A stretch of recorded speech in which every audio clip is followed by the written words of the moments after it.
خبردار کرو انہیں کہ زندگی یہی زندگی نہیں ہے، اصل زندگی آخرت کی زندگی، اور قیامت کے دن تمہیں حساب جو ہے اپنا پیش کرنا ہوگا، جواب دہی کرنی ہوگی. You will have to face the ground accountability of the day of judgment. یہ انذار سے بات شروع کرو. وَرَبَّكَ فَكَبِّرْ، اور جو ہدف ہے مقصود کیا، اللہ کو بڑا کرو، یعنی اس کی بڑائی نافذ کرو. پارلیمنٹ میں بھی اس کا حرف آخری ہو، لِتَكُونَ كَلِمَةُ اللَّهِ هِيَ الْعُلْيَا، تاکہ اللہ کا کلمہ سب سے اونچا ہو.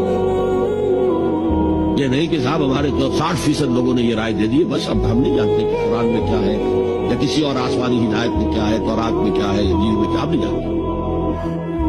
اگر ہم اس کے خلاف جد و جہد نہیں کرتے تو اتباع میں کوئی حصہ نہیں ہے.